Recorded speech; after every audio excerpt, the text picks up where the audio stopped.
The XPS 13 Plus looks like Dell stole all of Apple's worst ideas 5 years later.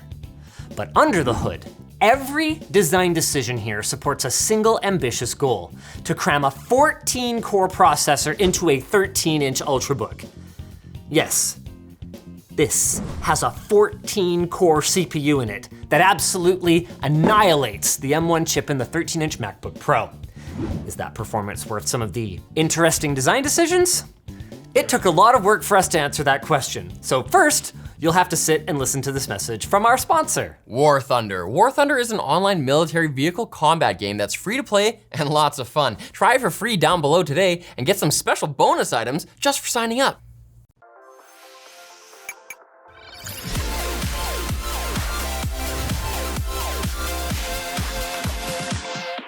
To accommodate an increased CPU TDP from 15 watts all the way to 28 watts, without enlarging the chassis, the first thing to get the axe was the function row. And this might look like a Touchbar ripoff, but Dell's implementation is actually both less functional and better. The typical media control keys are now capacitive touch buttons, and by hitting function, you can bring up the function row, or function plus escape to lock it. We occasionally found ourselves wishing for tactile buttons, especially for escape and delete. But after a few short hours, the whole thing works pretty well and comes with a huge upside. The glass and capacitive touch button assembly is only 1.4 millimeters thick. That is less than half the space that traditional buttons would have occupied, which gives Dell way more space for cooling. An additional benefit is that this glass is transparent to RF, which made the Wi-Fi antennas work way better. They fire both up through the function keys and down through a little hole in the aluminum chassis. Now we're gonna go into more depth on the CPU performance later. Spoiler alert, it's absolutely unreal. But below the function row, there's a whole lot more weirdness that I wanna look at first. Starting with the keyboard, Dell has eliminated almost all of the space between the keys. It looks sick, but I was very concerned about the typing experience, having tried out a handful of devices like this in the past. Fortunately, Dell has a lot of money to spend. Apparently, they built 3 production-level prototypes of the keyboard just so that they could get the dish of the keys just right. And that effort, and the many thousands of monies that it cost to make 3 separate molds, in my opinion, paid off. Each key has a 0.3 millimeter dish that lets your fingers know exactly where they are, and it only took me a few minutes to get darn near up to full speed. It's possibly one of the most pleasing keyboards on an Ultrabook right now, and it's an easy A+ in my book. At least if you have smaller hands. Mine, they kind of hang off the edge. And even though Dell have chamfered the aluminum here, I find it a little bit sharp. Fortunately, I have a fix and it'll only take a couple seconds. Oh yeah, I like that way more. Got a nice little radius here. So much better. Anywho, below the keyboard is presumably a touchpad? Yeah, it is. The entire palm rest area is a seamless piece of Gorilla Glass with a touchpad in the center spanning roughly this distance. Dell made prototypes with both physical and visual cues to show the user where the touchpad was, but found that it wasn't actually necessary. And I actually agree with them. The trackpad is large enough that I've never managed to wander outside of it during normal use, and to take care of clicking, Dell has 10 piezoelectric buzzers below the trackpad to simulate a click. The strength of this feedback out of the box was a little much for me, but it can be adjusted to your preference in Windows and feels really cool once you get it dialed in. A sneaky benefit of this design is that if one of the piezo buzzers fails, the others around it can actually increase their intensity and prolong the life of the trackpad, which is super cool. Now to address the elephant in the room, I/O. You get a single Thunderbolt 4 port on this side and a single Thunderbolt 4 port on this side. And that's it, there's no other sides. The biggest reason that Dell couldn't fit a headphone jack, that's right, no headphone jack, is that it's long. So it used to be up here, but that would force the hinge to be considerably wider, like on the older model, which would have cost us, you guessed it, valuable heatsink space. No 28-watt processor. According to Dell's research then, the majority of users now see the headphone jack as a nice to have instead of a must have. But that minority who doesn't agree gets really mad about it, and here's why I think those people have a pretty good case. First, Windows. Microsoft's implementation of Bluetooth pairing is arguably a full decade behind iOS and Android. So using Bluetooth headphones on a Windows machine can sometimes mean 3 to 10 minutes of screwing around. I mean, talk about an immersive audio experience. Over the years, I've grown accustomed to dongles, and in a laptop this size, you literally can't fit most connectors, but audio even now is a special case to me. USB, HDMI, Ethernet, all of them are fully digital signals, but audio is analog, which is why out of every single dongle in our office, there are this many that have a headphone jack on them. Here's the thing, for your headphones to sound good, you need a quality DAC or digital to analog converter. That takes the bits from Spotify or whatever and converts it into music in your ear holes. And trust me, a good DAC doesn't come cheap, so the vast majority of dongles out there completely omit the headphone jack as a cost-saving measure, also because everything has a headphone jack on it. Also, because the USB Implementers Forum is more about chill vibes, man, than acting like a serious standards organization, there are multiple, optional mind you, ways for audio to be implemented over USB Type-C. Audio accessory mode, for example, turns 2 of the digital data pins into analog audio pins, but that mode doesn't happen to be supported by the XPS 13 Plus. Unsurprisingly, pins and wires that were designed for high-speed digital signals don't result in great audio anyway, but the important thing for you guys to know out of all of this is that because of all of this tomfoolery, many dongles made for phones simply will not work on the XPS 13 Plus.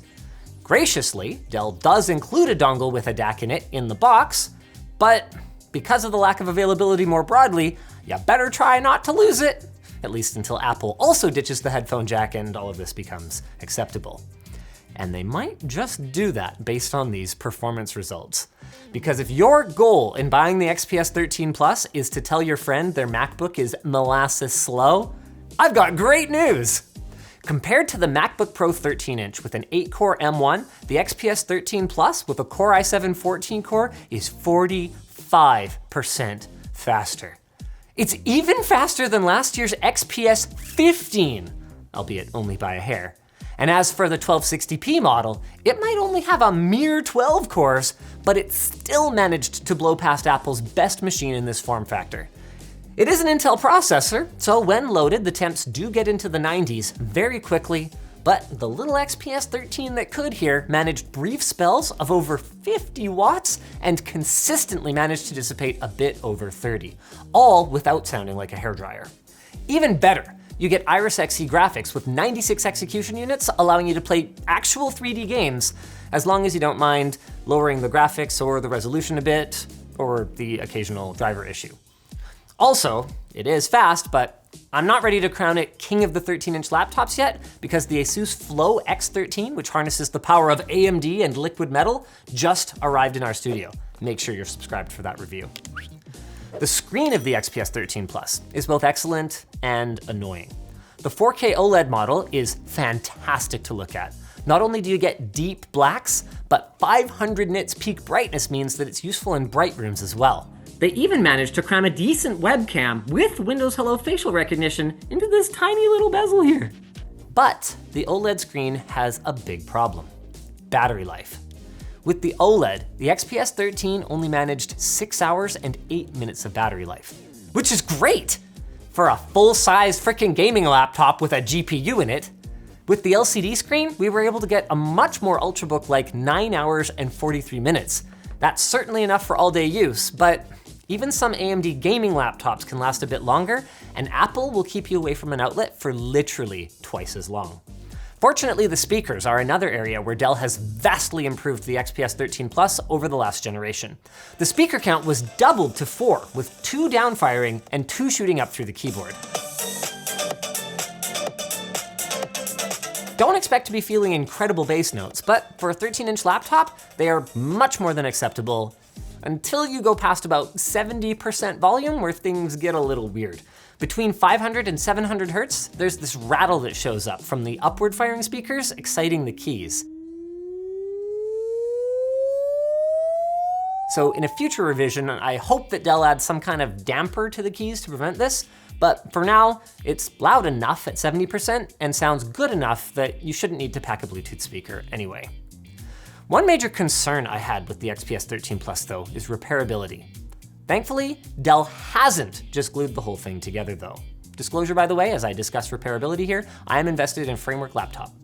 Opening up the bottom, you've got easy access to both battery and storage, neither of which are glued in. Nice.